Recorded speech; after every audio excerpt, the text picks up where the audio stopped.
और एक टॉपिक हमने ये भी देखा था जिसमेम एसएचएम के ऊपर क्वेश्चंस हमने किए थे कि अगर कोई पॉइंट चार्जेस वगैरह रखे हैं तो कब एसएचएम होगा कब नहीं होगा। ये वाला क्वेश्चन था जो कि जेईई मेंस 2013 में पूछा गया था।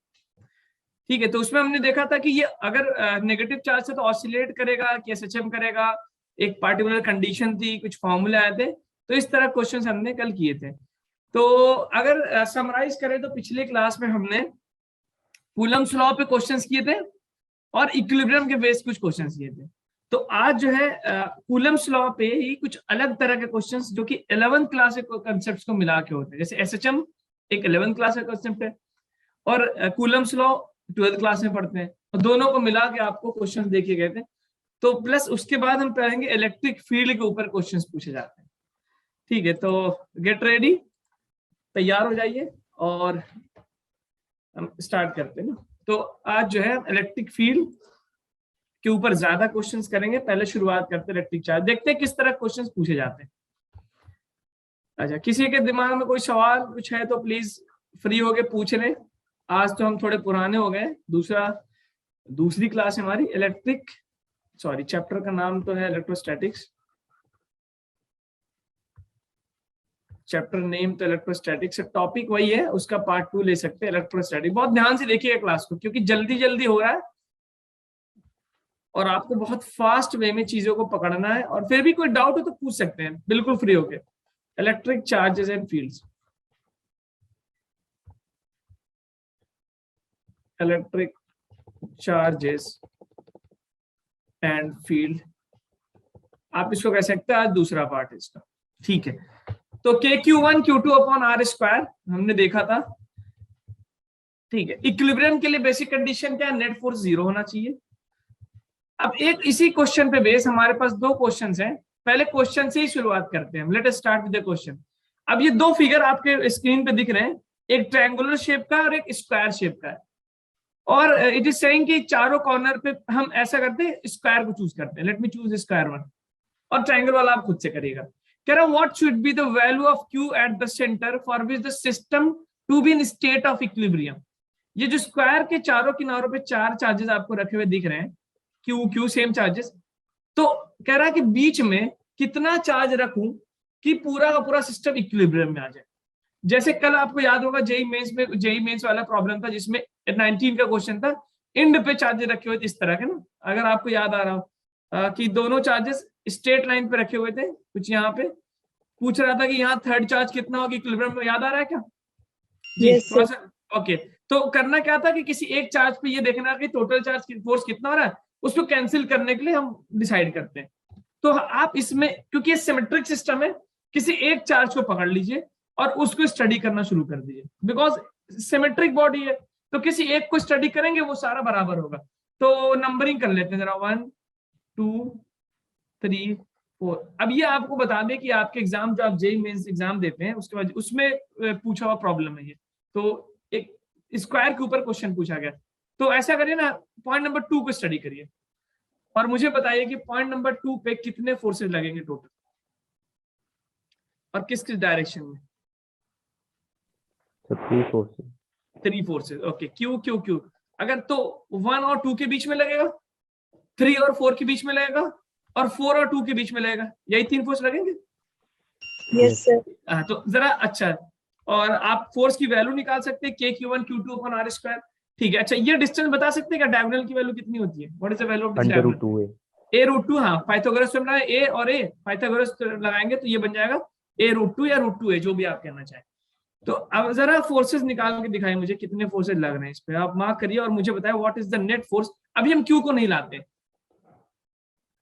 तो एक तो इसके ऊपर इधर ऊपर की तरफ फोर्स लगाओ, प्लस प्लस रिपेल करेगा। एक 1 वाला 2 को राइट साइड रिपेल करेगा। अच्छा, क्या ये दोनों फोर्सेस बराबर होंगे? जी बताइए। बिल्कुल बराबर होंगे क्योंकि चार्ज भी सेम, डिस्टेंस भी सेम। इसी तरह ये 4 और 2 के बीच में, पॉइंट नंबर 4 और पॉइंट नंबर 2 के बीच में एक बाहर की तरफ रिपल्शन, एक फोर्स लग रहा होगा, रिपल्शन, बिल्कुल इस तरह से। इसको मैं नाम देता हूं F दे देता हूं नाम, F1। अब ये 3 फोर्सेस लग रहे हैं, इन तीनों फोर्सेस का रिजल्टेंट निकाल सकते हैं क्या? इन तीनों फोर्सेस का रिजल्टेंट देखिए, तो जरा पहले एफ की वैल्यू कैलकुलेट करवाइए मुझे। एफ की वैल्यू कितनी है? How much value of F you are getting? K square K Q square Q1 Q2 By- upon A square. Okay, F1 की वैल्यू बता सकते हैं? F1 क्या होगा? Anyone please? के, अंडर रूट नीचे हाँ, को Q1 Q2 क्यू स्क्वायर बन जाएगा, और नीचे डिस्टेंस क्या है? डिस्टेंस हम लेंगे ये वाला डायगोनल। डायगोनल का डिस्टेंस कितना है? √2a का स्क्वायर, जो कि बन जाएगा 2a स्क्वायर। तो आई कैन राइट इट के Q square upon 2a square. ये आ गया मेरे पास वैल्यू। तो एक चीज आपको दिख रही है क्या? Okay, now this is the thing. अब जरा इन तीनों फोर्सेस का रिजल्टेंट निकालिए। रिजल्टेंट कैसे निकाल सकते हैं? अगर हम देखें तो ये जो F और F वाले फोर्सेस हैं, the forces F and F, इन दोनों फोर्सेस का रिजल्टेंट क्या बिल्कुल बीच में आएगा क्या? यस सर Yes, ठीक। sir. तो इसका मतलब मैं इस F और अगर मैं इस डायग्राम को फिर से बनाऊं, देखिए बहुत ये ट्रिक बहुत इंपॉर्टेंट है जो मैं आपको बता रहा हूं कि एक तो फोर्स 4 और 2 के बीच में लग रहा है, जो कि जिसका नाम हमने दे दिया F1। अब जो जो दो फोर्सेस F और F नाम के थे, उनका रिजल्टेंट निकाल के बताइए कितना आ रहा है। ये भी F है और ये भी F है, तो ये रिजल्टेंट कितना? √2f आएगा क्या? यस सर कैसे? √a square plus b square plus 2ab cos theta. Resultant कैसे निकालते हैं? अगर दो वेक्टर, कल ही हमने देखा था, अगर दो वेक्टर 90 डिग्री पे, तो रिजल्टेंट क्या होता है? a स्क्वायर यानी f square plus b square plus 2ab cos 90 and cos 90 you know 0, खत्म। तो ब्रैकेट में क्या बचेगा? 2f स्क्वायर, बाहर कितना आ गया? √2f। इट मींस अगर दो फोर्सेस परपेंडिकुलर है तो रिजल्टेंट कितना आ रहा है? √a square plus b square, जो कि बिल्कुल which is coming like this only. Okay, ये आ रहा है, जिसकी वैल्यू आ गई √2f। ठीक, और एंगल कितना होगा? बिल्कुल बीच में होगा 45 डिग्री पे। यस सर तो क्या Yes. हम ये बोल सकते हैं कि F और F का रिजल्टेंट F1 के अलॉन्ग आ रहा है? F और F Yes, का sir. रिजल्टेंट F1 के अलॉन्ग आ रहा है, तो इसका मतलब हम F और F के रिजल्टेंट को F1 के अलॉन्ग ही शो कर सकते हैं क्या? जिसका Yes, वैल्यू sir. √2f। देखिए, यस ठीक है। इट मींस जो नेट फोर्स लग रहा है 2 के ऊपर, तो नेट फोर्स जो लग रहा है, नेट फोर्स, क्या उसकी वैल्यू मैं F1 प्लस √2f लिख सकता हूं बाहर की तरफ? ठीक, अगर समराइज करें तो चार्ज 2 के ऊपर 3 फोर्सेस लग रहे थे, 1 और 2 से, 3 और 4 से, और 2 और 4 से। दो फोर्सेस सेम थे, उन दोनों का रिजल्टेंट निकाला, और वो हमने पाया कि वो F1 के अलॉन्ग ही लग रहा है, it is acting along F1। तो नेट फोर्स हमारे पास आ गया F1 प्लस √2f। ठीक है। अच्छा, इस फोर्स को कैंसिल करना है, और कैंसिल कौन करेगा? बीच में एक चार्ज रखा जाएगा Q। अब जरा बता सकते हो इस चार्ज का क्या नेचर होना चाहिए, प्लस या माइनस? कैंसिल करने के लिए क्या होना चाहिए? फोर्स बाहर की तरफ लग रहा है, तो कैंसिल करने के लिए कैसा फोर्स लगना चाहिए? अंदर की तरफ। अंदर को लगना चाहिए। इसका Negative. मतलब बीच जो सेंटर पे Q रखे, उसका साइन क्या होना चाहिए? पॉजिटिव या Negative. नेगेटिव? नेगेटिव। एक चीज तो डिसाइड हो गई, तो दो ऑप्शन आपको ऐसे ही साफ हो जाएंगे, माइनस वाले दो ऑप्शन खत्म हो गए। इट मींस Q तो माइनस आ गया। कितना होगा? जरा मुझे ये डिस्टेंस बता सकते हो क्या तुम? ये वाला डिस्टेंस, यहां से यहां तक का डिस्टेंस कितना होगा? √2a नहीं, √2a तो पूरा है, √2a तो पूरा है, मिड By मिड 2. से हाँ, तो √2a/2 हो जाएगा ना। तो इसका मतलब अगर हम इस वाले फोर्स को हम कैलकुलेट करें, यहाँ पे जो फोर्स लग रहा है क्या, तो क्या इसकी वैल्यू Q अपॉन डिस्टेंस कितना है? √2a/2 का स्क्वायर, यही होगा क्या? बोलना भाई जी, सबको Yes, समझ? sir. तो बाहर की तरफ आ गया F1 प्लस √2f, बीच में एक नेगेटिव चार्ज रखूंगा जो अंदर खींचेगा, और उसकी वैल्यू कितनी होगी? KQQ अपॉन √2a/2 का स्क्वायर। इसको मैं नाम देता हूं, let me call it F2, कुछ भी नाम दे देते हैं F2। तो क्या अब ये वाला फोर्स जिसको मैं गोला कर रहा हूं और ये वाला फोर्स बराबर होंगे क्या? Yes, sir. Okay. Yes, sir.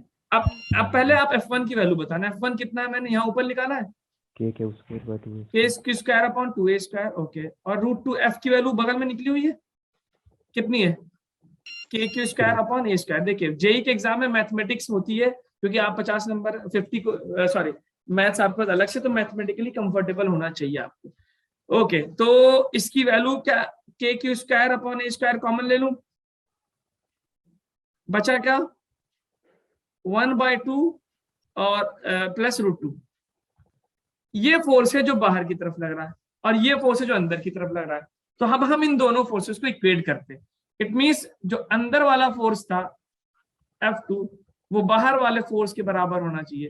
अंदर वाला फोर्स हमने निकाला है ये वाला, दिस वन, विच इज के क्यू अपॉन √2a/2 का होल स्क्वायर, ठीक। और जो बाहर फोर्स निकाला हमने वेक्टर की मदद से, कितना है इसकी वैल्यू जरा बताना, KQ²/A², ब्रैकेट में कितना है 1/2 प्लस √2, सब कुछ कटता हुआ दिख रहा है, कैंसिल होता हुआ, चलो कैंसिल करो, K से K कैंसिल, ठीक है, एक Q से एक Q कैंसिल हो जाएगा।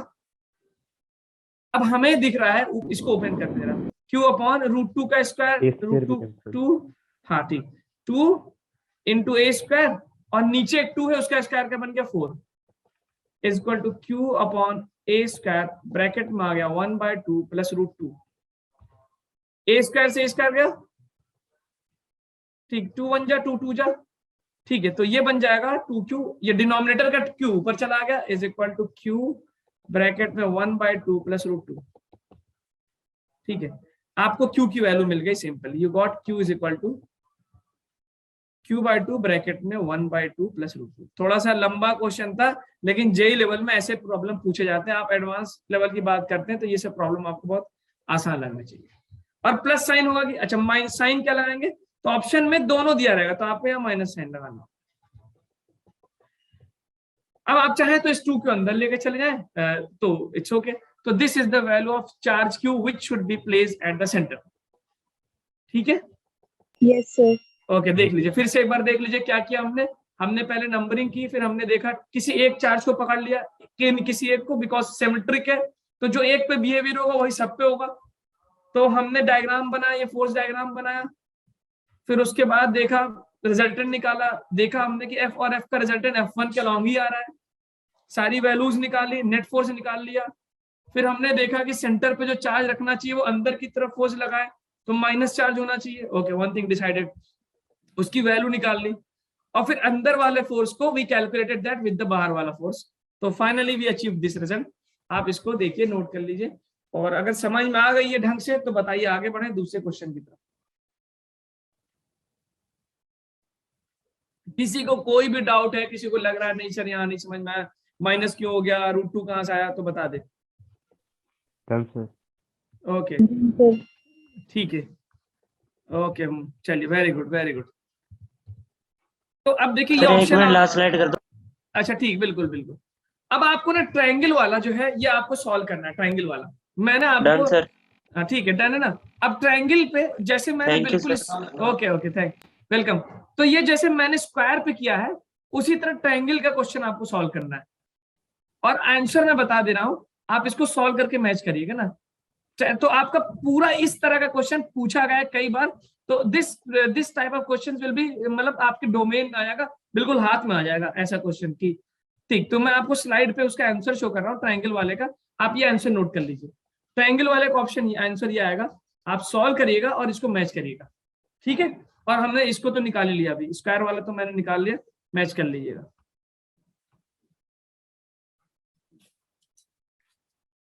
ठीक, ऑप्शन नोट कर लिया क्या ट्रायंगल वाले का कि सेंटर पे क्या हो जाए, Q/√3 आएगा। अच्छा, आप ना इसको कभी कभी मतलब वैसे ऐसा मैं सजेशन नहीं दूंगा, लेकिन रट भी सकते हैं अगर प्रैक्टिस करेंगे, कभी कभी डायरेक्ट आ जाए तो वैल्यू रख देना, लेकिन हाँ साइन का ख्याल देखना, be careful with the sign. Okay ठीक, अब एक नया टॉपिक का क्वेश्चन हम करने जा रहे हैं। ये कई मतलब बहुत फेमस प्रॉब्लम है, आपको मैं दिखाऊंगा। इस बार पूछा है, जेईई मेंस में भी पूछा है, नीट में, एम्स में कई बार पूछा गया। इसको हम बोलते हैं चार्ज हैंगिंग प्रॉब्लम, और अलग अलग तरह के क्वेश्चन इस पे फ्रेम होते हैं, लेकिन है ये मैकेनिक्स ही, कि कहता है कि भाई एक किसी सीलिंग से, किसी पॉइंट से दो सेम चार्ज, आइडेंटिकल चार्ज को हैंग कर दिया, तो ये दोनों एक दूसरे को रिपेल करेंगे, और रिपेल करने के बाद they will be in equilibrium at certain angle, और ये कुछ एंगल बन जाएगा थीटा और थीटा, दोनों का लेंथ इक्वल दिया है। अब ये जब इक्विलिब्रियम अचीव करेगा तो क्वेश्चन ये पूछा है कि in equilibrium what is the angle, और अलग अलग क्वेश्चंस फ्रेम होते हैं। उसको मतलब एक बार पूछा है कि उसको पानी में डाल दिया तो क्या होगा, एंगल कितना होगा, तो पहले इसकी बेसिक एनालिसिस करते हैं। अगर हम पूछे, अच्छा ये डिस्टेंस को मैं मान लेता हूं, let me take this distance to be r, अगर हम इस बॉल को पकड़े, कोई बता सकता है इस बॉल के ऊपर कितने फोर्सेस लग रहे हैं? How many forces are acting on this ball? अगर इस Sir, बॉल की three. एफबीडी बनाऊं, एफबीडी बनाऊं कि यस 3, कौन कौन से जरा बताइए, मेरी हेल्प करिए। नीचे एमजी, सर एक mg, ओके, और फिर उसके एक बाद एक tension, रिपल्सिव फोर्स लग रहा होगा बाहर की तरफ, जिसको इलेक्ट्रोस्टैटिक फोर्स बोल सकता हूँ, एफई, और एक टेंशन लग रहा होगा रस्सी की तरफ, ओके। और ये एंगल कितना है? थीटा। अगर ये इक्विलिब्रियम में है, if it is an equilibrium, it means net force क्या होना चाहिए? जीरो। yes sir, तो फोर्स एक्स में भी जीरो होना चाहिए और वाई में भी जीरो होना चाहिए, यानी हॉरिजॉन्टल वर्टिकल दोनों component of the force should be zero. अब आप इस टेंशन को रिजॉल्व कर सकते हैं क्या हॉरिजॉन्टल वर्टिकल में? Can you resolve this tension? yes sir, yes, okay, तो मेरी मदद करिए, help me in resolving. It is T. तो अब मुझे बताइए, टेंशन है, दो कंपोनेंट होंगे, एक परपेंडिकुलर एक बेस, एक ये आएगा और एक ऊपर आएगा। तो मुझे ये बताइए कि ये वाला इसका क्या होगा? जस्ट ये जो जिस पे ये ग्रीन वाला क्या आएगा? T T sin cos theta, theta, T sine theta, T sin theta, T sine theta, बिल्कुल, क्योंकि परपेंडिकुलर है ना, परपेंडिकुलर के साथ साइन थीटा आता है, आपको पता भी है, sine theta equal to base of perpendicular hypotenuse. तो ये टी साइन थीटा बन जाएगा, और ये वाला जो ऊपर वर्टिकल वाला कंपोनेंट है, ये क्या है? बेस के साथ है, तो क्या बन जाएगा? Cos theta. तो सिंपली अगर मैं इसको रिजॉल्व करूं तो नीचे mg, दाएं तरफ इलेक्ट्रोस्टैटिक फोर्स, उसको बैलेंस कर रहा है T cos theta, sorry T sine theta, और mg को कौन बैलेंस कर रहा है? T sine theta. अब ये जो रिजल्ट हम डिराइव करने जा रहे हैं, इसको याद रखिएगा, और ऊपर की तरफ हमें फोर्स मिल गया क्या? T cos theta. अभी इक्विलिब्रियम में इसका मतलब वर्टिकल फोर्स भी कैंसिल होगा, हॉरिजॉन्टल फोर्स भी कैंसिल होगा। तो क्या हम यहां से लिख सकते हैं कि टी साइन थीटा जो होगा उसको बैलेंस कर रहा होगा इलेक्ट्रोस्टैटिक फोर्स, टेंशन का, और जो टी कॉस थीटा होगा that is balanced by weight mg। अब हमसे पूछ रहा है एंगल, तो डिवाइड कर दें, तो टी से टी कैंसिल, हमें मिल जाएगा tan theta is equal to F E, मतलब इलेक्ट्रोस्टैटिक फोर्स अपॉन mg। ठीक, ये रिजल्ट आपको याद रखना है, ये रिजल्ट आपको याद रखना है। और f की वैल्यू बहुत सिंपली निकाल सकते हैं, कैसे? k q1 q2 अपॉन इनके बीच का जो डिस्टेंस है r, उसकी वैल्यू निकाल सकते हैं। अच्छा, अब अगर मैं पूछूं r की वैल्यू क्या होगी, ये r जो यहाँ पे दे रखा है, तो क्या मैं इस वाले लेंथ को, इस ट्रायंगल को अगर देखूं, यहाँ पे इस वाले ट्रायंगल को, बहुत ध्यान से देखिएगा, फास्ट है बट नहीं समझ में आएगा तो पूछ लीजिएगा। ये थीटा है और ये लेंथ है, तो क्या इस इतने पार्ट को मैं एल साइन थीटा लिख सकता हूँ? yes sir, तो इसी तरह इस पार्ट को भी एल साइन थीटा लिख सकता हूँ, क्योंकि ये परपेंडिकुलर बन गया, परपेंडिकुलर के साथ sine theta, L sine theta. तो अगर आपको एल की वैल्यू दी हो तो थीटा की मदद से ये आर की वैल्यू कितनी जाएगी? 2l sine theta. इस बात को भी ध्यान रखिएगा, ये सारी थ्योरी है इस चार्ज हैंगिंग टाइप के प्रॉब्लम की, पूरी की पूरी। मैं क्या, अच्छा आपको फील नहीं हो रहा है कि ऐसा लग रहा है 11th पढ़ रहे हैं जी? yes sir, ऐसा है ना, पूरी की पूरी, बस एक चीज नहीं है, क्या? के Q1 Q2 upon R square, उसके अलावा पूरी वेक्टर्स हैं, और इसमें tan थीटा साइन थीटा ये सारी चीजें। अच्छा, आपसे एक सवाल पूछता हूं, अगर इस पूरे सिस्टम को उठा के मैं पानी के अंदर डाल दूं, ठीक है, तो क्या क्या चेंज होगा? आपके पास तीन चीजें, थीटा है, एफ है और mg है, इन तीनों में क्या क्या चेंज होगा? अगर मैं sir k change होगा, क्या चेंज होगा? k, के मतलब क्या? ये वाला के, डायरेक्टिक कांस्टेंट, yes sir, बिल्कुल सही, ये चेंज हो जाएगा ये वाला, ऑफ कोर्स, बिल्कुल सही बोला आपने, क्योंकि हमारे पास ये जो फॉर्मूला होता है वो होता है 1/4 πε0 Q1 Q2 upon R square. तो ये एप्सिलॉन नॉट तो हम तब लिखते हैं ना जब वैक्यूम में होते हैं, अगर वाटर में चले जाएंगे तो क्या होगा? ये चेंज हो जाएगा yes, एप्सिलॉन। तो इसका मतलब आप ये कहना चाहते हैं कि सर इलेक्ट्रोस्टैटिक फोर्स की वैल्यू चेंज हो जाएगी। अच्छा, बढ़ेगी या घटेगी? sir कम होगी, कम हो गया, ऑफ कोर्स ये बात है, क्योंकि हमने बताया था फोर्स जो है मैक्सिमम कहाँ होता है? वैक्यूम में होता है। ओके, तो अगर हम देखें इसको, इस स्लाइड को चेंज कर सकते हैं क्या? yes sir, और लोग बताएं प्लीज, 35 स्टूडेंट्स आर देयर, तो others also please confirm. Done sir. Okay, ठीक है। अगर तो ये क्वेश्चन, क्योंकि देखिए जो जेई का क्वेश्चन पूछा है वो ये उसने यही किया है कि उसने उस पूरे सिस्टम को उठा के कह रहा है कि एक लिक्विड में डाल दिया मैंने, और फिर एंगल पूछा है। तो लिक्विड में डालने के बाद आप मुझे बताइए इस पे क्या क्या चेंजेस ऑब्जर्व करेंगे। बॉयंट फोर्स का नाम सुना आपने फ्लूइड मैकेनिक्स में? Buoyant force, buoyancy 9th class में पढ़ते हैं कि ऊपर की तरफ एक फोर्स लगता है, yes sir, ठीक है। इसका मतलब इसका mg भी चेंज हो जाएगा क्या? जब आप इसको, अगर मैं इसी सिस्टम को इन लिक्विड डाल दूं, पूरे सिस्टम को उठा के मैंने एक लिक्विड में डाल दिया, पहले थ्योरी देख लेते हैं, क्वेश्चन साथ में करेंगे। तो the moment you will insert it into a liquid, जैसे आप इसको किसी लिक्विड में इंसर्ट करेंगे, व्हाट हैपेंस, क्या क्या चेंज होगा भाई? इसके ऊपर अगर आप इसकी एफबीडी बनाएंगे तो नीचे mg, इधर इलेक्ट्रोस्टैटिक फोर्स, इधर टेंशन, और कोई फोर्स लगेगा क्या? एक बॉन्ड फोर्स भी तो लगने लगेगा इसके ऊपर। हाँ जी, इसके ऊपर एक बॉन्ड फोर्स भी लगने लगेगा। बॉन्ड फोर्स पता है ना?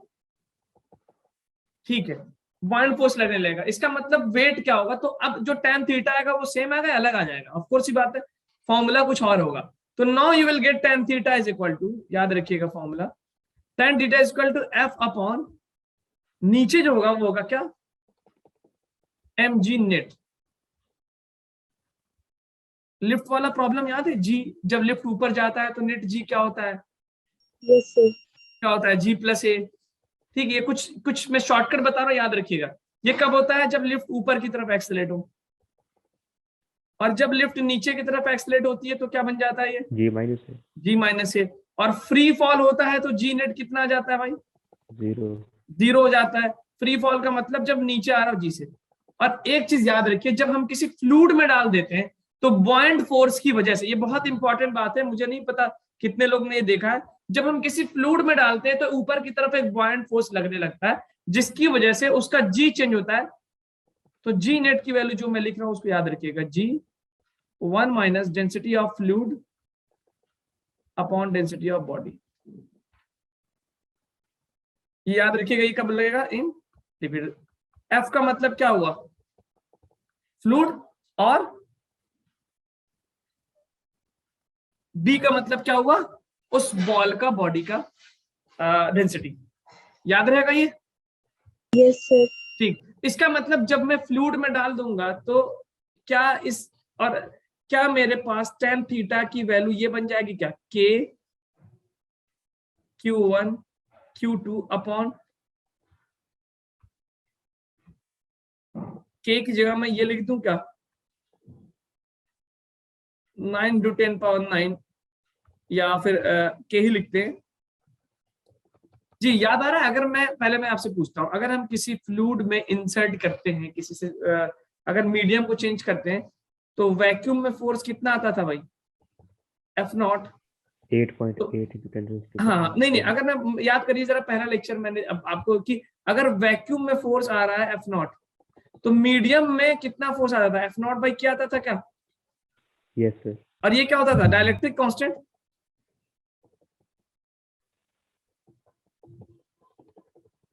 बल्कि स्मॉल के कैपिटल के होता। जी बताइए, अगर मैं किसी दो चार्जेस को किसी दूसरे मीडियम में डाल दूं तो फोर्स की वैल्यू घट जाती थी, 1 बाई डाइलेक्ट्रिक कांस्टेंट हो जाती थी।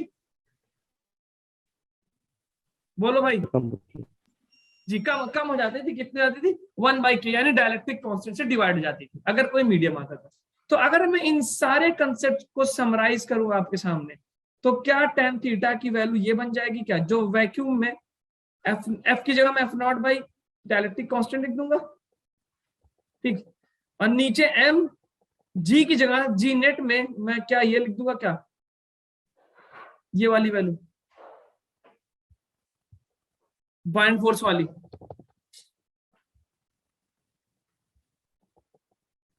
देखिए, आपको क्वेश्चन से बहुत आसानी से समझ में आएगा, घबराइए नहीं।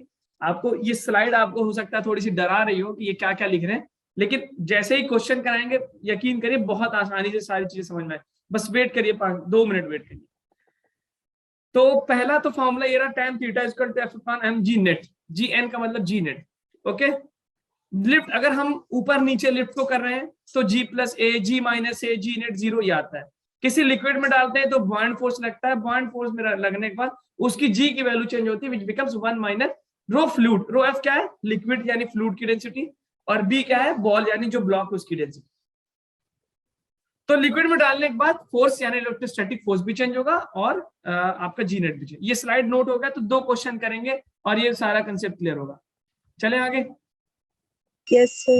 ओके ठीक है। देखिए, अब जरा इस क्वेश्चन को सॉल्व करिए जरा, try to solve this question. सभी लोग इसको सॉल्व करने की कोशिश करें। Try to solve this question everyone.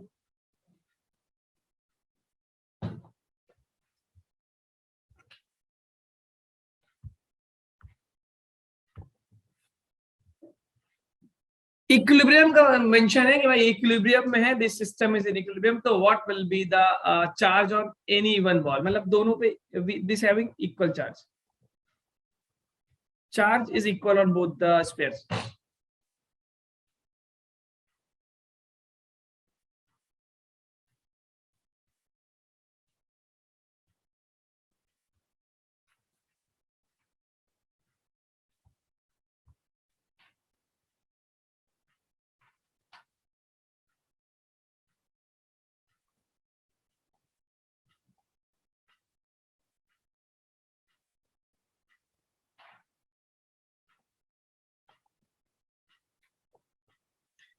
आप इसमें simple tan theta is equal to F upon M G लगाएंगे, you will get the answer.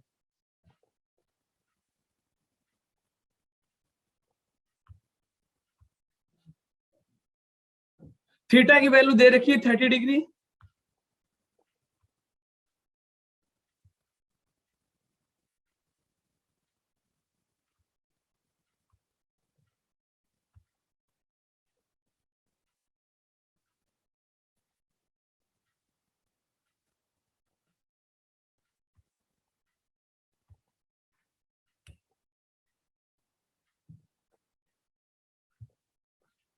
आप डिस्टेंस निकाल लीजिए। First try to find the distance between the two, दोनों के बीच का distance find करने की कोशिश करिए, सभी लोग कोशिश करें, everyone try to find the distance. Length 1 metre दिया हुआ है,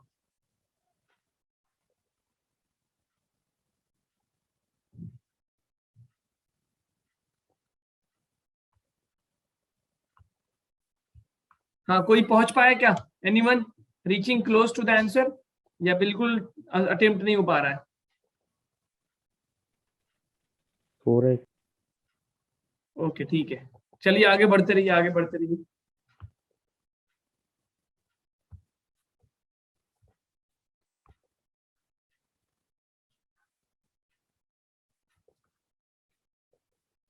tan थीटा जो है अभी हमने ड्राइव किया, इस तरह का प्रॉब्लम है, एफ अपॉन एम जी के बराबर।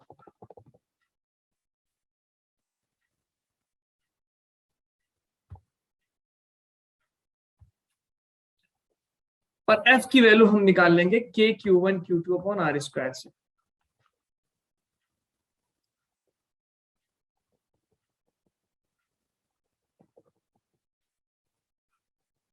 ओके ठीक है, चलिए मैं बताऊं क्या, काफी टाइम हो गया। यस किसी का आया क्या answer, anyone?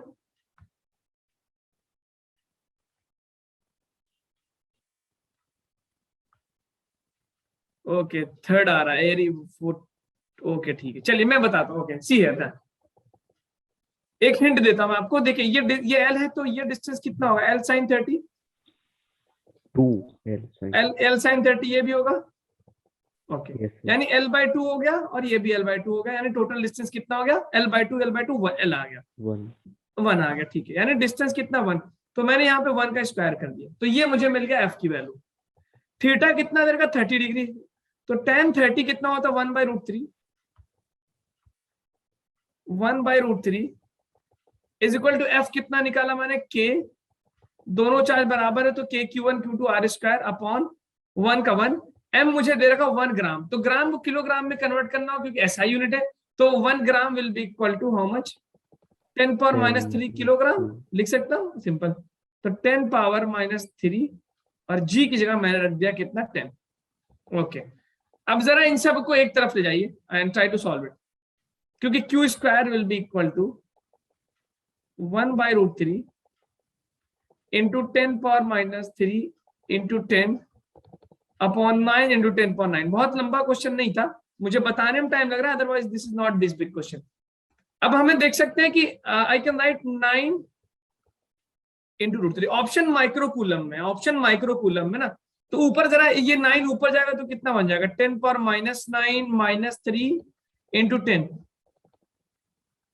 How much you are getting approximately, कितना आ रहा है, ये आ रहा है अप्रोक्सीमेटली 9×3 = -11 आ रहा है क्या? Yes, sir. और 1/, देखिए अब ऐसे क्वेश्चन को कैसे करेंगे, अब इतना कॉम्प्लेक्स डेटा है और उसका अंडर रूट करना है। अब जेई वाला लड़का है, ठीक है, अब कैसे इसमें दिमाग लगाना पड़ेगा मैथ्स का। तो हम एक अप्रोक्सीमेट वैल्यू निकालते हैं, 9 को जरा 10 मान लो, रफ वैल्यू ले लो। तो अगर मैं √9 को 10 ले लूं तो ये 10 हो गया और ऊपर हो गया 10 पावर -11 और ये क्यू² हो गया। तो नीचे ये -12 बन जाएगा क्या, ये -12 अपॉन √3, ठीक है। अब √3 की वैल्यू 1.73 होती है। अब जरा √3 की वैल्यू, √3 की जगह में 1.73 रखें। देखिए ये डेटा अगर आप एग्जैक्ट वैल्यू निकालने लगेंगे तो कभी नहीं हो पाएगा, क्योंकि अब ये आपके पास परफेक्ट स्क्वायर नहीं है, ठीक है। अब मैं इसका अगर अंडर रूट ले लूं तो क्या मुझे ऊपर -12 की जगह -6 मिल जाएगा? Yes, sir. Upon under root 1.73 मिलेगा, और -6 को माइक्रो लिख सकता हूं। अब मुझे ये बताओ, क्या मेरा आंसर जो आ रहा है Q की वैल्यू, am I getting the QS 1 upon under root 1.73 into microcoulomb, यही मिल रहा है? Yes, sir. अब तुम बताओ इसमें से कौन सा ऑप्शन हो सकता है। अब तुम अपना दिमाग लगाओ, ये वैल्यू 1 से बड़ी आएगी कि 1 से छोटी आएगी? छोटी. अब देखो, अब आप एग्जाम में कैलकुलेटर लेके तो बैठेंगे नहीं कि 1.73 का अंडर रूट निकाल लें अप्रोक्सीमेटली, फिर डिवाइड कर लें। देयर इज नो नीड, आप अप्रोक्सीमेट करके कर भी सकते हैं, बट आपको साफ साफ दिख रहा है कि हम माइक्रोकूलम तक तो पहुंच गए। अब हमें ये मिल रहा है कि इसका मतलब फर्स्ट ऑप्शन आ जाएगा, because this value is always less than 1। आप सॉल्व करके देखेंगे तो ऐसे ही कुछ वैल्यू आएगी 0.78 0.79 के करीब। तो इस तरह के क्वेश्चन ध्यान दीजिएगा।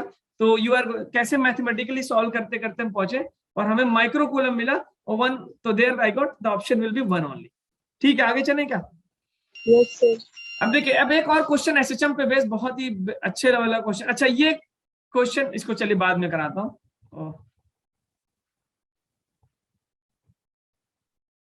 ठीक है। अब ये एक प्रॉब्लम है, इसको जरा देखिए, ये IIT JEE 2002 में पूछा गया क्वेश्चन है और मैं परसों ये क्वेश्चन करा चुका हूँ, okay, in the last class. इस क्वेश्चन का मुझे आंसर बताइए, ताकि हम जो है इस पे बेस्ड एक और क्वेश्चन करेंगे, नया क्वेश्चन। जरा ध्यान से पढ़िए और बताइए कि इसका एक्सप्रेशन बताइए क्या आया था जो पिछली बार हमने ड्राइव किया था। याद रखिएगा, डिस्प्लेस बाय स्मॉल अमाउंट लिखा गया, स्मॉल अमाउंट से। पिछली क्लास में किया था क्या इस तरह का क्वेश्चन? हाँ बोलिए, क्या आया था? x³ नहीं आएगा, x³ नहीं आएगा, x³ नहीं आएगा भाई, स्मॉल डिस्टेंस है। हाँ मैंने आपसे बोला भी था कि ये वैल्यू याद कर लो, बहुत बार पूछा गया है, ठीक है। तो ये कह रहा है कि another point charge q is placed at the origin and उसको डिस्प्लेस किया by along the x axis, it is approximately equal to, अच्छा सॉरी ये वो वाला क्वेश्चन, इसको x एक्सिस के लॉन्ग डिस्प्लेस किया गया है। सॉरी ये दूसरा क्वेश्चन है, इसके बाद वाला क्वेश्चन है। ओरिजिन पे रखा, ये x is equal to -a पे और ये x is equal to +a पे। 2 point charges are placed and axis another point charge q is placed, ठीक है। इसको मान लेते हैं q प्रोपोर्शनल दे रहा है और ये q, इसको डिस्प्लेस किया स्मॉल, अच्छा इक्विलिब्रियम होगा अभी इस मोमेंट में, इक्विलिब्रियम होगा क्या? Yes, sir.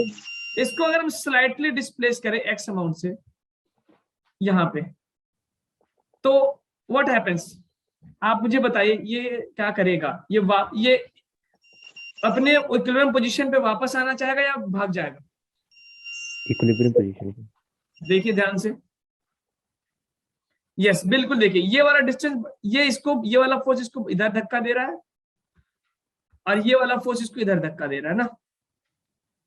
जब ओरिजिन पे थे तो दोनों फोर्सेस बराबर थे क्या? अब मुझे बताओ, राइट वाले को मैं F1 मान लूं और लेफ्ट वाले को F2 मान लूं। जब आपने इसको राइट साइड धक्का दिया तो ये वाला डिस्टेंस बढ़ गया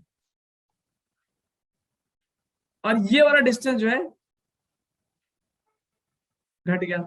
तो डिस्टेंस बढ़ेगा तो फोर्स की वैल्यू क्या होगी, घटेगी बढ़ेगी? घट जाएगी। इसका मतलब राइट वाला फोर्स कम हो गया और लेफ्ट वाला फोर्स क्या हो गया, ज्यादा। तो नेट फोर्स किधर लग रहा है इसके ऊपर, पीछे की तरफ। ठीक है, तो ये अपने पोजीशन पर वापस आएगा। और ये इसको क्या बोलते हैं, स्टेबल या अनस्टेबल इक्विलिब्रियम, कैसा क्या बोलते हैं इसको? Unstable equilibrium. स्टेबल इक्विलिब्रियम बोलते हैं, जिसमें वो अपनी इक्विलिब्रियम पोजीशन की तरफ वापस जाना चाहे।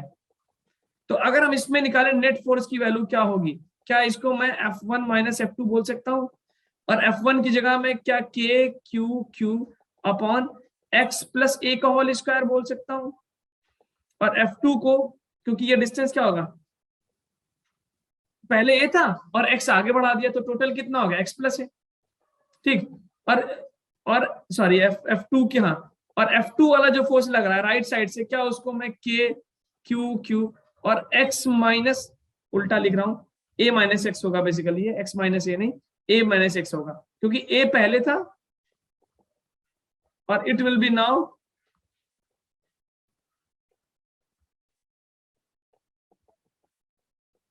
क्या यही होगा, जल्दी बताइए।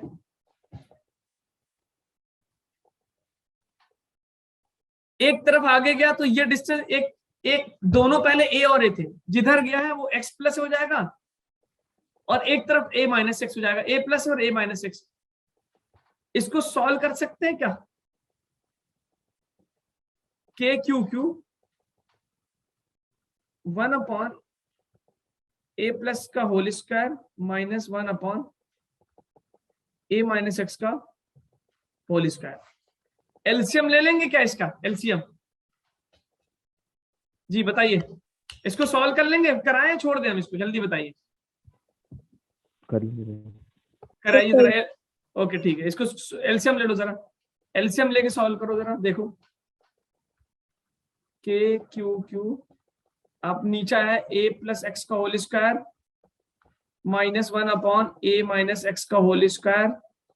आप एलसीएम ले लो, A प्लस एक्स का होल स्क्वायर और A माइनस एक्स का होल स्क्वायर, तो इधर आ जाएगा A माइनस एक्स का स्क्वायर, और इधर आ जाएगा A प्लस एक्स का होल स्क्वायर।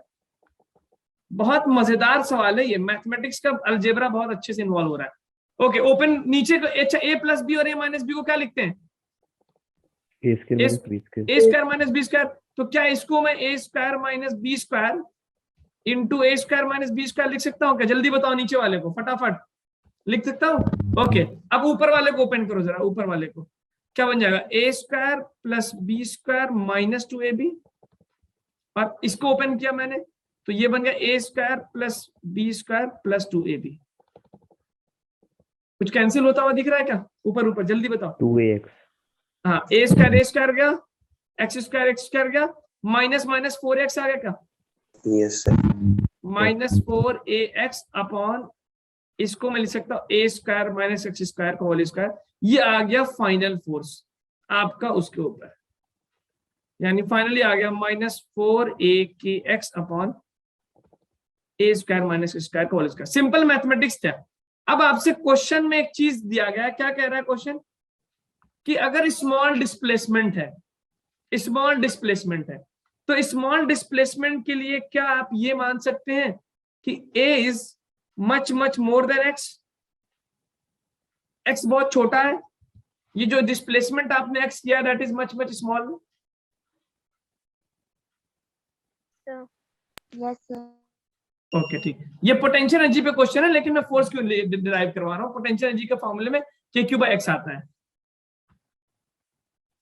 तो अब यहां से आप लिख सकते हैं, बेसिकली मैं फोर्स निकाला, इसी क्वेश्चन को हम जब कल करेंगे बिल्कुल सेम क्वेश्चन को उठाएंगे पोटेंशियल एनर्जी में, एग्जैक्टली अगले क्वेश्चन में इसी क्वेश्चन को कॉपी करेंगे। तो there I can write A square minus X square as X square. अब ये बन जाएगा हमारा माइनस 4a अपॉन, ओहो सॉरी A स्क्वायर होगा, sorry thanks for the correction, A square होगा ना, A स्क्वायर। तो क्या बना ये मुझे, A स्क्वायर का होल स्क्वायर। तो क्या ये SHM वाला फॉर्मूला बन गया क्या, जी बोलना, SHM वाला फॉर्मूला बना, और A से कैंसिल होके, याद रखिएगा, तो ये भी मेरे पास क्या बन रहा है, SHM ही बन रहा है, SHM ही बन रहा है। ठीक है, बिल्कुल सेम उसी तरह से।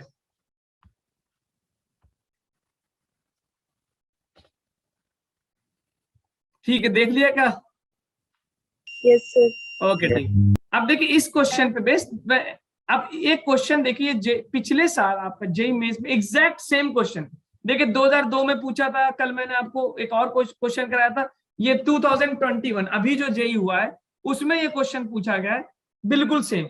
और अभी थोड़ी दिन पहले आपने, अच्छा ये बताओ, मैं आपसे पहले क्वेश्चन पूछ लेता हूँ, फिर इस क्वेश्चन को उसके बाद में पढ़वाते हैं। मुझे एक वैल्यू बताओ जरा, अगर मैं लिख दूं f is equal to -4x, ठीक है, और मास दिया हुआ है 2 kg, तो इसका एंगुलर स्पीड, एंगुलर फ्रीक्वेंसी बता सकते हैं? एसएचएम के बारे में पढ़ा होगा, अभी सर ने पढ़ाया था आपको। तो a इज इक्वल टू क्या होता है? -ω²x, ठीक है। तो ओमेगा क्या होता है? Angular frequency. ओके, और टाइम पीरियड क्या होता है भाई? टाइम पीरियड 2π/ω होता है क्या? टाइम पीरियड 2π/ω होता है, बोलिए। Yes. ओके Yes, ठीक। sir. अगर हम पूछे, इस एक ब्लॉक है, उसका मास 2 kg है और उस पर फोर्स लग रहा है -4x, बताओ इसका टाइम पीरियड कितना होगा? तो पहले मैं यहां से a निकालूंगा, F/m, ठीक। तो -4x और मास कितना है 2, तो क्या मैं a को -2x लिख सकता हूं? अब क्या इस इक्वेशन से आप मुझे क्या ओमेगा की वैल्यू बता सकते हैं इस इक्वेशन को देख के? क्या ये एसएचएम की इक्वेशन है? Yes, sir. अच्छा, इस इक्वेशन को देख के क्या मुझे आप ओमेगा यानी एंगुलर फ्रीक्वेंसी बता सकते हैं? जल्दी बताइए। Yes, sir. ये Yes, sir. ओमेगा स्क्वायर है क्या? Sir, under ओमेगा स्क्वायर, हाँ, √2, तो ओमेगा की वैल्यू कितनी हो गई? √2। तो क्या अब मुझे आप टाइम पीरियड बता सकते हैं? 2π/ω विच इज 2π√2। ऐसे क्वेश्चन आपको पूछे गए हैं, फोर्स दिया है, मास दिया है, कह रहा है टाइम पीरियड बताओ एसएचएम का। ओके, अब इसी कंसेप्ट पे बेस्ड आपकी स्क्रीन पे ये वाला क्वेश्चन दिख रहा है, जरा इसको सॉल्व करने की कोशिश करिए, क्योंकि ये आपके एग्जाम का आया हुआ क्वेश्चन है, तो आपको आना चाहिए इस तरह का प्रॉब्लम। वही वाला प्रॉब्लम है, मिड पे रखा हुआ है, डिस्प्लेस किया है, एसएचएम फॉलो करेगा। अच्छा याद करिए, कल वाले टॉपिक में एसएचएम फॉलो करने की कंडीशन क्या थी? जब डिस्प्लेसमेंट क्या होना था? स्मॉल, ठीक है, याद आ रहा है क्या? जी बताइए, कि जब डिस्प्लेस करते थे तो एसएचएम कब कर रहा था? जब उसका डिस्प्लेसमेंट स्मॉल था। तो यहां पे वो दे रखा है स्मॉल डिस्प्लेसमेंट।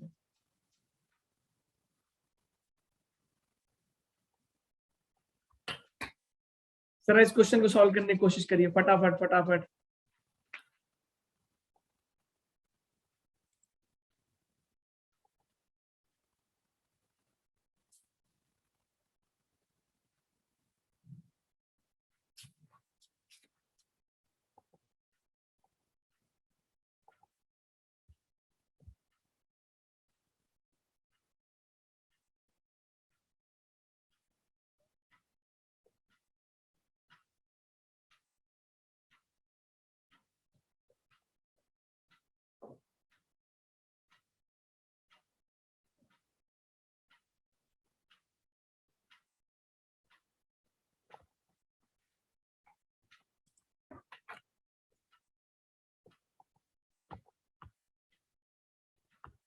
टफ क्वेश्चन लग रहा होगा आपको, इसके बाद थोड़े इजी क्वेश्चंस कराएंगे। लग रहा है आज काफी टफ क्वेश्चंस करा दिए।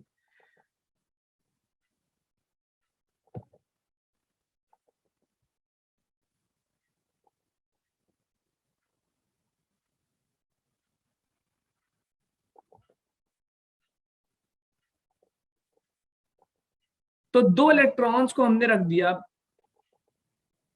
डी डिस्टेंस पे, 2d डिस्टेंस पे, इलेक्ट्रॉन इलेक्ट्रॉन, और बीच में एक प्रोटॉन ले गए और उसको हमने थोड़ा सा ऊपर की तरफ डिस्प्लेस किया,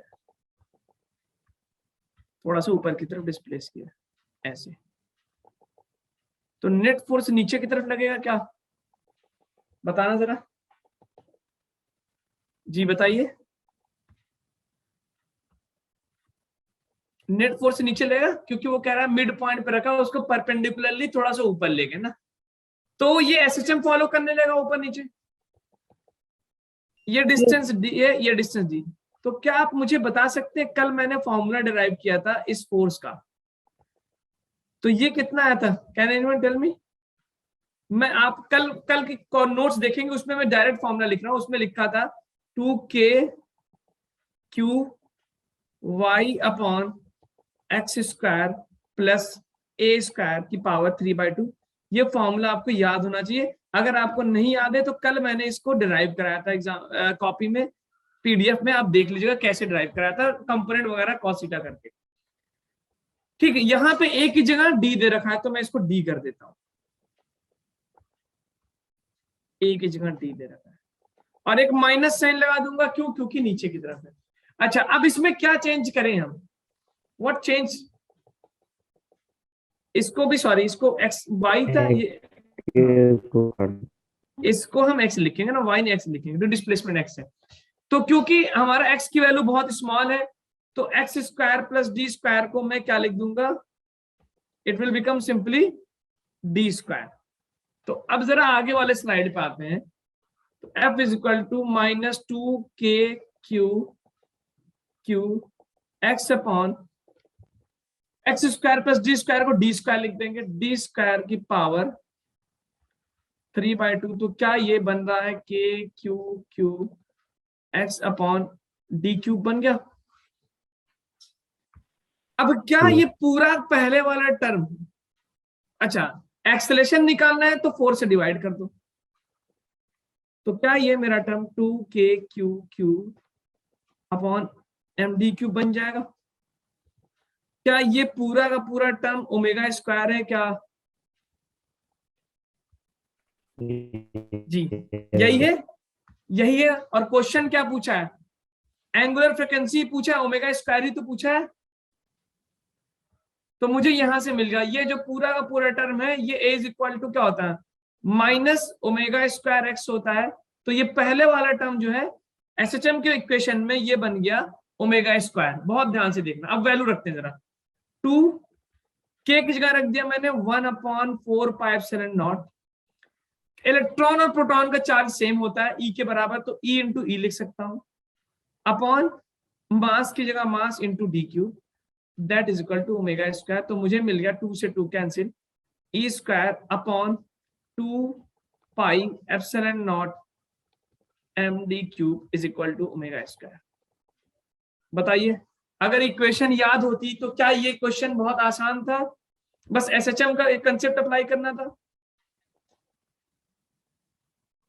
तो ओमेगा की वैल्यू मुझे मिल गई, इसका अंडर रूट कर देंगे। जरा ऑप्शन मैच करना, नोट करिए इसको और ऑप्शन मैच करिए कौन सा आ रहा है। मैं ऑप्शन मैच करिए कौन सा आ रहा है, which option? Sir first one आ रहा है। तो एसएचएम का इक्वेशन अगर आपको याद होता तो आप इस जेई के क्वेश्चन को बहुत आराम से कर सकते थे। First one is that. ठीक है, चलिए इलेक्ट्रिक फील्ड स्टार्ट करते हैं। स्टार्ट इलेक्ट्रिक फील्ड, हेडिंग डालिए इलेक्ट्रिक फील्ड। अच्छा ये देखिए, आपको ये क्वेश्चन तो मैंने क्या कहा, हेडिंग डालिए इलेक्ट्रिक फील्ड।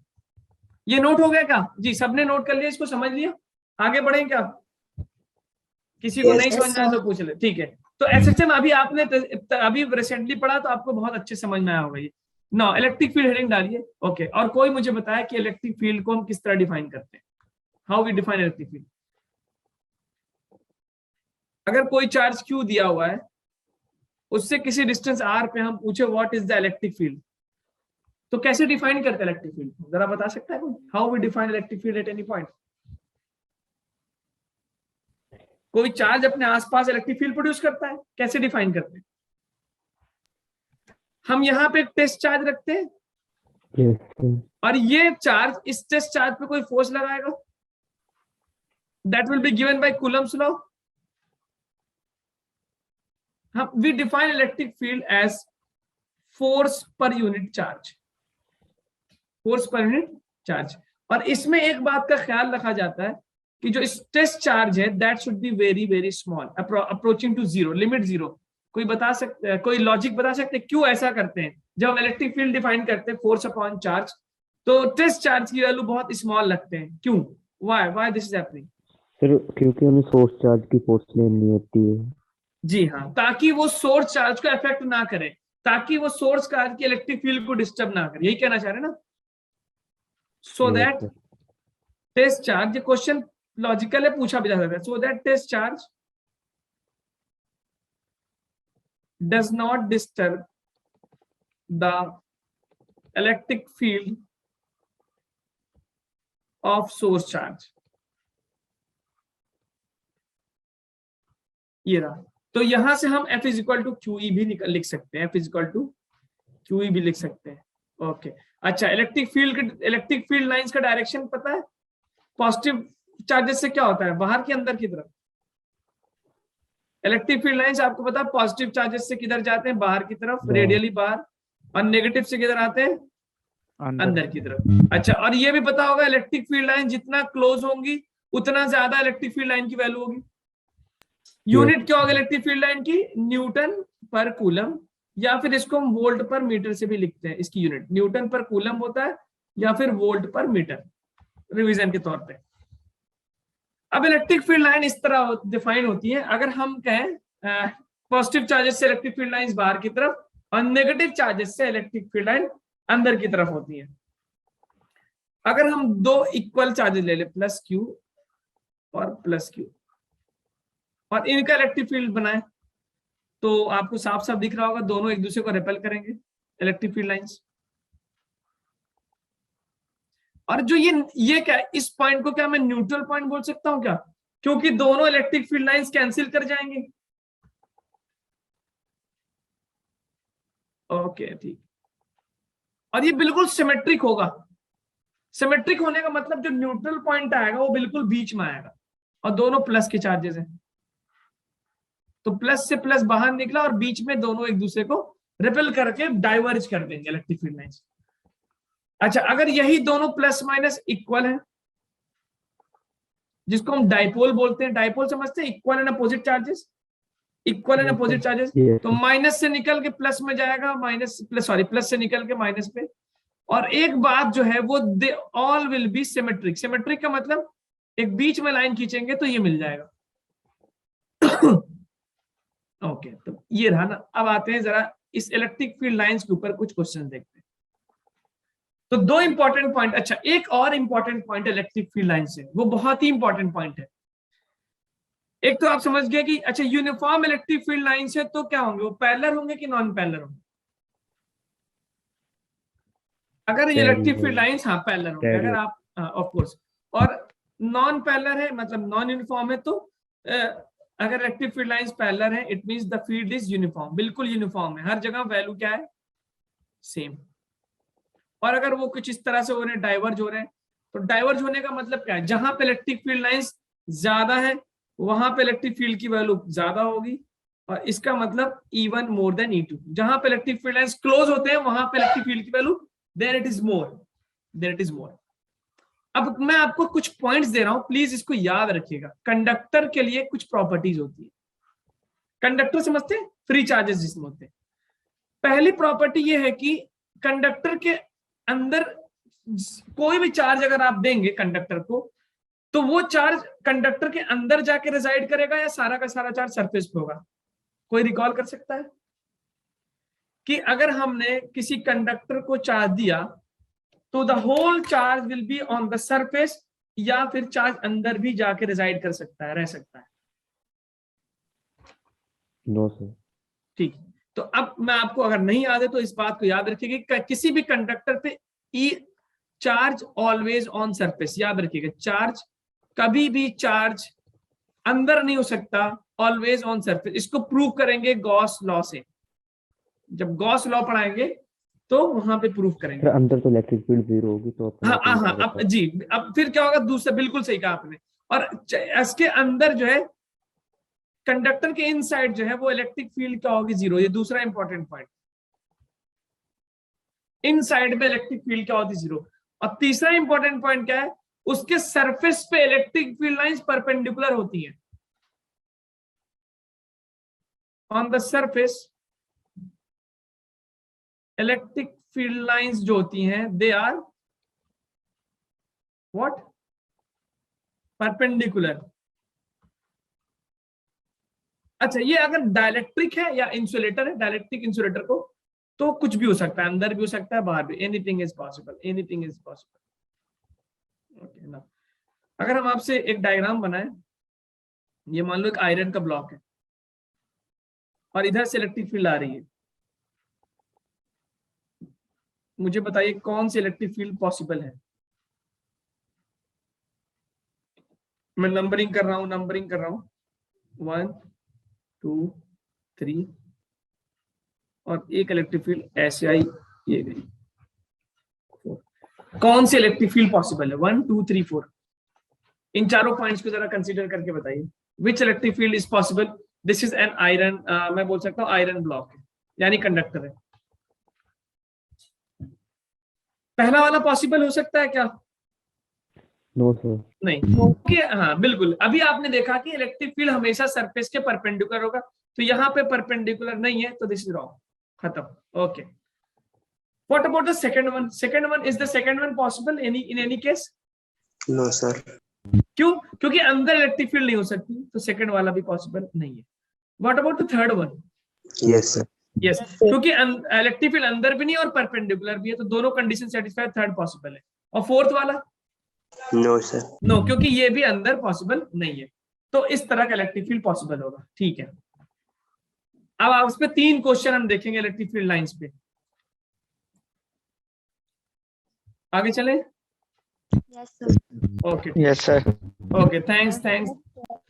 चलिए बताइए। अच्छा, इलेक्ट्रिक फील्ड लाइन, इसमें से क्वेश्चन देखिए, ये आपको पूछा है IIT JEE 2001 में क्वेश्चन पूछा गया।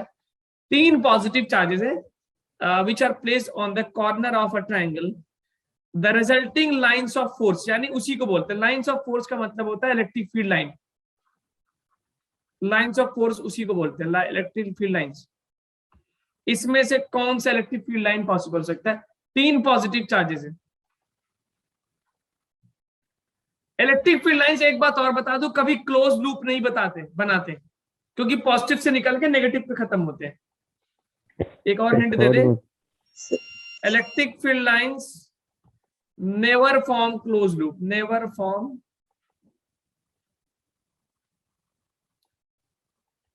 Close loop. का मतलब ये है, ओके, थर्ड वन, कि समथिंग लाइक दिस, कभी ऐसा नहीं होगा। तो अगर हम फर्स्ट वन की बात करें तो फर्स्ट वन सही हो सकता है क्या? नहीं हो सकता सर। क्यों? क्योंकि आपको बीच में दिख रहा होगा कि एक क्लोज लूप बन रही है, पॉसिबल नहीं है। What about the second one? Second one भी पॉसिबल नहीं है, क्योंकि बीच में क्लोज लूप दिख गया। Okay, what about the fourth one? Fourth वाले के बारे में, ये No, गोले sir. गोले दिख रहे हैं, ये भी पॉसिबल नहीं है। बचा कौन सा? थर्ड वाला। सिर्फ ऐसा इलेक्ट्रिक फील्ड लाइन बन सकता है जो कि पॉजिटिव है तो रिपेल करेंगे ना बाहर की तरफ। Third one is the option. Okay, एक और क्वेश्चन करते हैं। ये पूछा है 2003 में क्वेश्चन ये पूछा गया है, पढ़िए जरा क्वेश्चन। मेटेलिक शेल दे रखा है, मेटेलिक शेल, मेटालिक शेल।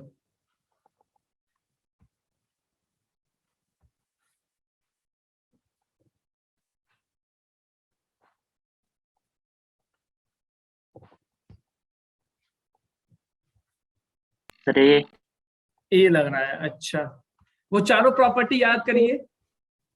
चारों प्रॉपर्टी क्या बोलती है कि कभी भी कंडक्टर के अंदर इलेक्ट्रिक फील्ड नहीं हो सकता, और हमेशा इलेक्ट्रिक फील्ड कंडक्टर के सरफेस के परपेंडिकुलर होगा। तो Sir, ए B. वाला तो हो ही नहीं सकता, क्योंकि ए के अंदर तो इलेक्ट्रिक फील्ड दिख रही है आपको, ये तो हो ही नहीं सकता। B. ठीक है, तो ये तो खत्म। बी वाला? Yes, sir. अच्छा, डी वाला भी नहीं हो सकता। डी वाला भी हमने बाहर कर दिया, क्यों? क्योंकि डी के यहाँ कंडक्टर के अंदर इलेक्ट्रिक फील्ड दिख गई, जो कि कभी नहीं हो सकता। कंडक्टर के अंदर इलेक्ट्रिक फील्ड नहीं होती। 2 ऑप्शन चले गए, 2 ऑप्शन सही से दिख रहे हैं। अब बी और सी में कौन सा सही लग रहा है? B. सर डी में हम ये भी कंसेप्ट लगा सकते हैं कि 2 फील्ड लाइन इंटरसेक्ट नहीं कर सकती। हाँ, ये भी कर सकते हैं, लेकिन तो सर इंटरसेक्ट सी भी कौन नहीं वाला? आएगा इससे। सी भी नहीं आएगा, तो इंटरसेक्ट का कोई इंटरसेक्ट थोड़ी कर रहा है। वो इंटरसेक्ट नहीं, यहाँ पे चार्ज रखा गया, यहाँ चार्ज से सारे इलेक्ट्रिक फील्ड निकल रहे हैं, इंटरसेक्ट नहीं कर रहा है वो। देखिए सेंटर पे चार्ज sir. रखा, क्यों ना? तो वो इलेक्ट्रिक फील्ड बाहर की तरफ निकल रही है, they are not intersecting, they are coming out Yes, sir. Basically.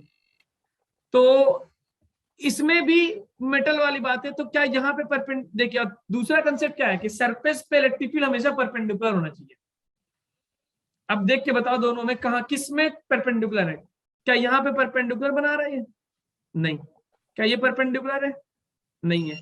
इसका मतलब यहाँ पे परपेंडिकुलर नहीं है, तो खत्म हो गया, बचा क्या? इसमें देखेंगे वो इलेक्ट्रिक फील्ड लाइंस इस तरह मुड़ गए हैं कि वो परपेंडिकुलर, तो सी इज द करेक्ट ऑप्शन। ये दोनों लाइन याद रखनी है, नेवर इनसाइड और ऑलवेज परपेंडिकुलर। और कोई भी चार्ज देंगे तो वो पूरा का पूरा चार्ज हमेशा सरफेस पे आ जाएगा। ये भी क्वेश्चन इलेक्ट्रिक फील्ड लाइन के ऊपर।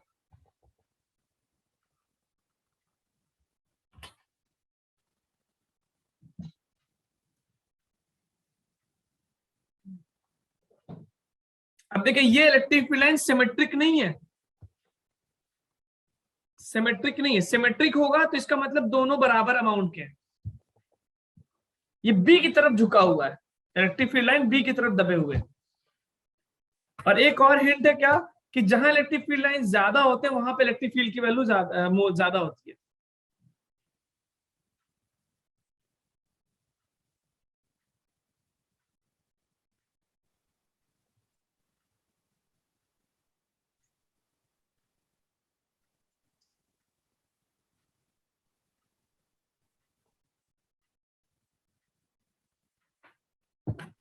Sir first one, sir first time. Okay. देखिए, पहले तो हम ना कभी भी ऐसे क्वेश्चन में पहले गलत करो। तो पहला ए तो पॉजिटिव है, बी नेगेटिव है, बिल्कुल सही है। क्यों? क्योंकि ए से निकलना बी पे अंदर जा रहा है। ए नेगेटिव है, गलत। बोथ पॉजिटिव, दोनों पॉजिटिव नहीं है, बोथ नेगेटिव, गलत हो गए। तो यार एक ही ऑप्शन बच रहा है ना? Yes sir. तो इसमें क्या करना था? अच्छा, लेकिन ये वाली जो बात है ये नहीं समझ में आ रही, ये क्या कह रहा है? ये कहना चाह रहा है कि ए वाले चार्ज का मैग्नीट्यूड ज्यादा है बी से। कैसे पता चला आपको? क्योंकि देखिए, हाँ जी बिल्कुल, देखिए अगर ये फॉर एग्जांपल इक्वल अमाउंट के होते तो इलेक्ट्रिक फील्ड बिल्कुल सिमेट्रिक बनती, ऐसे डाइपोल की तरह। अब ये इलेक्ट्रिक फील्ड लाइंस बी की तरफ शिफ्ट है, इसका मतलब ए की ताकत ज्यादा थी, ए की इलेक्ट्रिक फील्ड ज्यादा थी, उसने बी की तरफ ढकेल दिया। समझ रहे क्या? इलेक्ट्रिक फील्ड लाइन अगर आप बीच में लाइन ड्रॉ करें तो इलेक्ट्रिक फील्ड लाइंस किसकी तरफ शिफ्टेड है? बी की तरफ शिफ्टेड है। इसका मतलब ए का इलेक्ट्रिक फील्ड लाइंस की स्ट्रेंथ ज्यादा थी और उसने बी की तरफ इलेक्ट्रिक फील्ड लाइंस को पुश कर दिया। और आप यहां से भी देख सकते हैं कि किसके अराउंड इलेक्ट्रिक फील्ड लाइंस की तादाद ज्यादा है, ए या बी के अराउंड? ए के अराउंड इलेक्ट्रिक फील्ड लाइंस की इंटेंसिटी ज्यादा है। इट मींस यहां से भी आप पता कर सकते हैं कि द इलेक्ट्रिक फील्ड सॉरी ए का चार्ज ज्यादा है। ओके ठीक है। अब ये क्वेश्चन देखिए जरा। अच्छा, एक और बात बता दें आपको कि ये आपको पता चल गया इलेक्ट्रिक फील्ड की वैल्यू है क्या? Force upon charge. तो क्या फोर्स को आप F इक्वल टू क्यू लिख सकते हैं? Yes sir. अच्छा, अगर इलेक्ट्रिक फील्ड इस दिशा में है, इसका मतलब इधर पॉजिटिव इधर नेगेटिव है, क्योंकि इलेक्ट्रिक फील्ड पॉजिटिव से निकलती है और नेगेटिव पे इधर होती है। अगर यहाँ पे मैं एक इलेक्ट्रॉन रख दूं, इलेक्ट्रॉन पे कैसा फोर्स लगेगा? राइट की तरफ या लेफ्ट की तरफ? लेफ्ट। ओके, तो क्या हम ये बोल सकते हैं कि नेगेटिव चार्जेस पे जो फोर्स लगता है वो इलेक्ट्रिक फील्ड के अपोजिट लगता है? Yes sir. ओके, अब एक क्वेश्चन देता हूं मैं आपको। हम ये कह रहे हैं कि एक इलेक्ट्रॉन को हैंग कर दिया एयर में, hang in air due to field, एक इलेक्ट्रिक फील्ड से। तो बताओ उस इलेक्ट्रिक फील्ड की वैल्यू कितनी होगी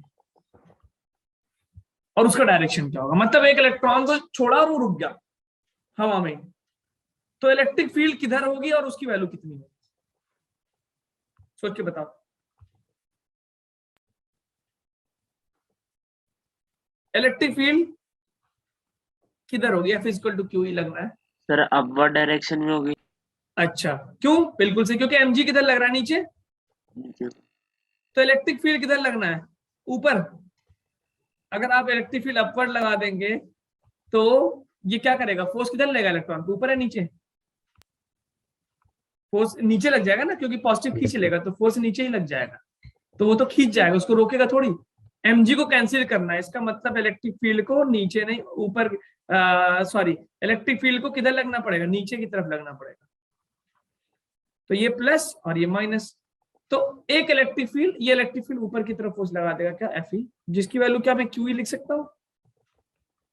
और ये रुका हुआ है, इसका मतलब mg जो है बैलेंस हो रहा है QE से। ठीक है, लिख सकते हैं क्या इसको? ओके, तो हमें इलेक्ट्रिक फील्ड की वैल्यू मिल जाएगी mg अपॉन Q। ये क्वेश्चन पूछा गया। अच्छा, अब हम अगर एक क्वेश्चन इसी में एक क्वेश्चन और दे दें कि अगर अब मैं इफ इसी इलेक्ट्रिक फील्ड को रिवर्स कर दूं, इज रिवर्स, देन उसका इलेक्ट्रॉन का एक्सेलरेशन फाइंड करिए। यानी अभी नीचे की तरफ है, ऊपर, तो ऑप्शन दे रहा हूं मैं, जी होगा, 2g होगा, 0 होगा, या 4g होगा। क्या होगा? पहला क्वेश्चन था कि एक इलेक्ट्रॉन को हैंग किया है तो इलेक्ट्रिक फील्ड का डायरेक्शन क्या होगा और उसका मैग्नीट्यूड क्या होगा। ठीक है, अब क्या ना, उसी इलेक्ट्रिक फील्ड को रिवर्स मार दिया मैंने, सर 0। 0।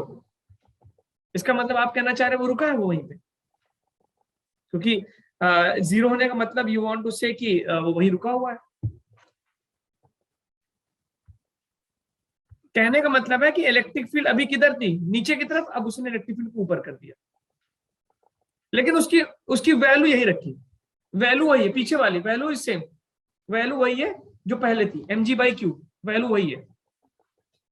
तो बताओ भाई, इसके ऊपर फोर्स कितना लगेगा? टोटल टोटल फोर्सेस कितने लगेंगे?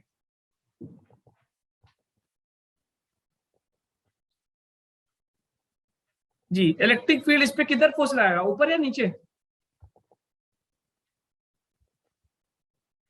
ये इलेक्ट्रॉन है तो माइनस चार्ज होगा ना, इलेक्ट्रॉन के ऊपर माइनस चार्ज। हाँ जी, बताना। बस इसको मैं खत्म करता हूँ, 5 मिनट में आपका लेक्चर पूरा। 1 आ रहा है, जी जी की वैल्यू आ रही है, नहीं और सॉल्व करो, एनीवन एल्स?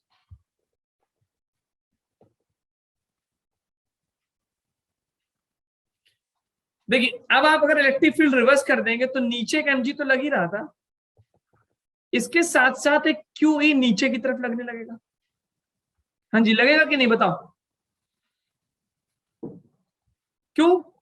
क्योंकि इलेक्ट्रिक फील्ड 4g आ रहा सर है। F is equal to MA में डालेंगे तो हाँ, G आ रहा है। हाँ बिल्कुल, पहले फोर्स निकाल लीजिए, फोर्स को ma के बराबर करेंगे तो एक्सेलरेशन आपके पास F/m आ जाएगा।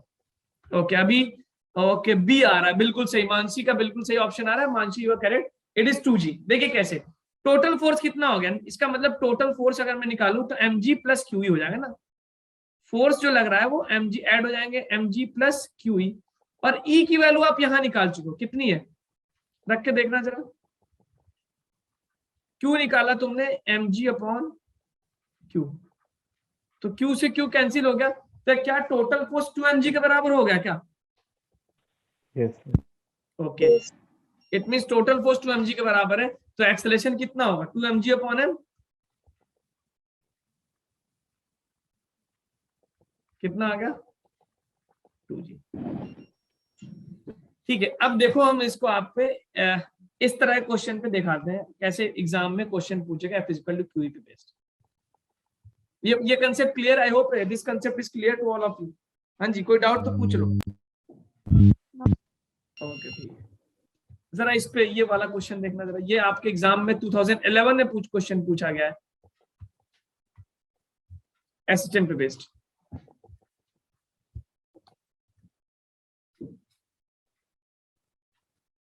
बस जस्ट गिव मी 5 मिनट्स, आपका टाइम हो गया है, मैं समझ रहा हूं आप 2.5 घंटे से स्क्रीन के सामने बैठे हुए हैं, लेकिन ये टाइम हमारे लिए बहुत क्रिटिकल है। हमको 3 महीने के अंदर पूरा 12th खत्म करना है। इट्स ओके, जैन है फेब मार्च तक, तो थोड़ी सी स्पीड तो रहेगी, स्पीड तो रहेगी भैया। और आपको ये पता है कि जब कोई बड़ी जंग होती है और खतरनाक जंग होती है तो हर कोई नहीं थम पाता, बहुत से लोग तो उसमें रुक ही नहीं पाते। हवा बहुत तेज चलती है तो क्या सब कोई खड़ा हो पाता है क्या? नहीं चलता। वही खड़ा होता है, वही हिम्मत करता है जिसका दम होता है जिसके अंदर।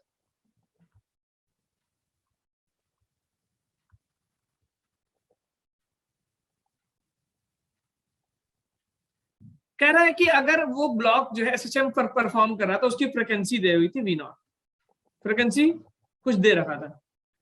अब कह रहा है कि ब्लॉक के ऊपर प्लस चार्ज है, अगर मैं एक इलेक्ट्रिक फील्ड लगा दूं तो एसएचएम ब्लॉक का कैसा होगा, फ्रिक्वेंसी सेम होगी, मीन पोजीशन बदल जाएगी, क्या होगा अगर इस इलेक्ट्रिक फील्ड को लगा?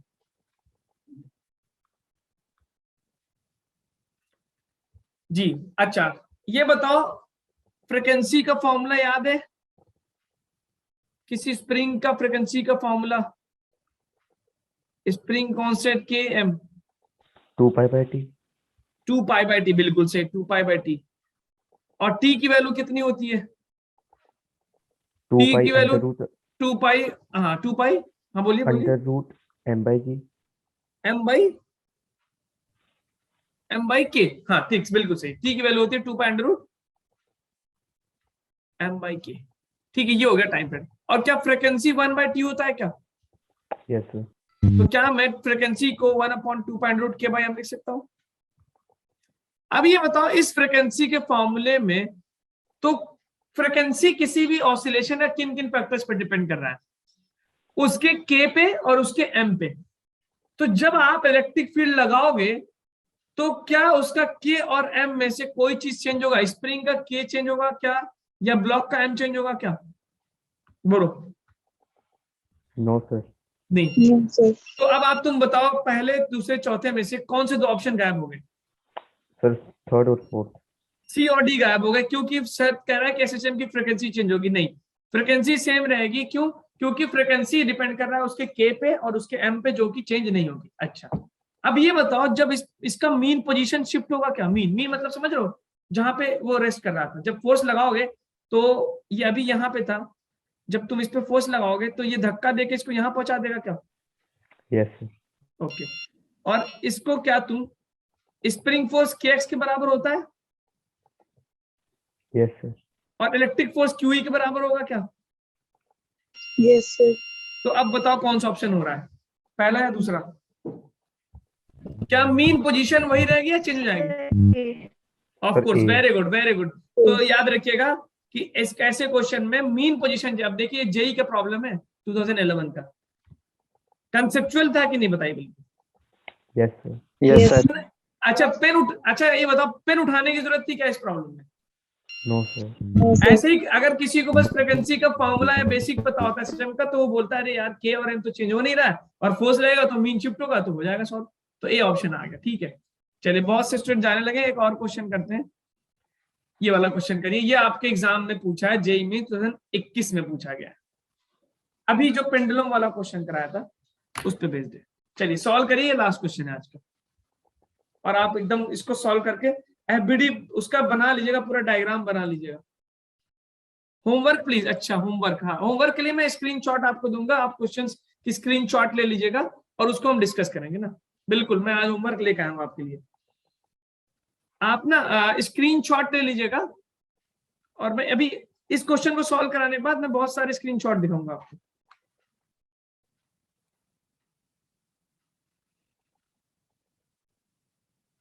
अच्छा, एक क्लास के बाद आप लोगों को अटेंडेंस भी फिल करनी रहती है क्या?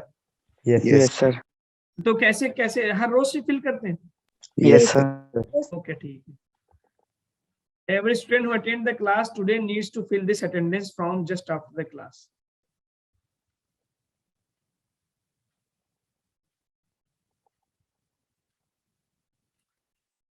चलिए, कह रहा सिंपल पेंडुलम है, 2 ग्राम का चार्ज है।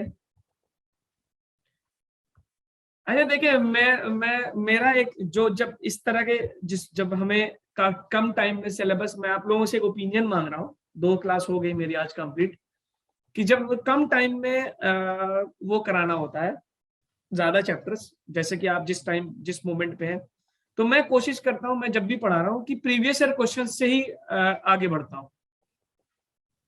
तो आपको क्या ये कैसा, वो क्वेश्चन टफ भी हो सकते हैं और आसान भी हो सकते हैं।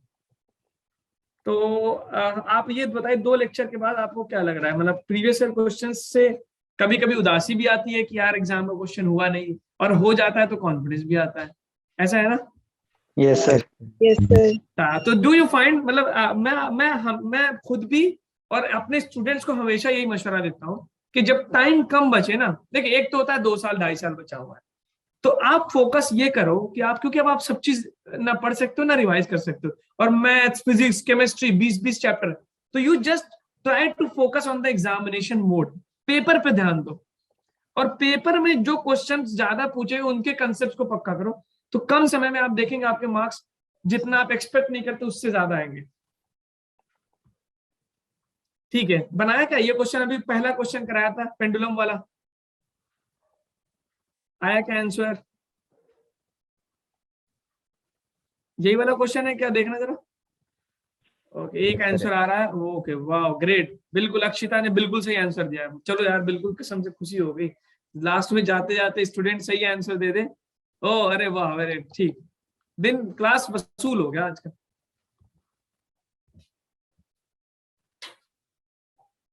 दो चार स्टूडेंट्स और दे दें आंसर तो खुशी आ जाए मेरे।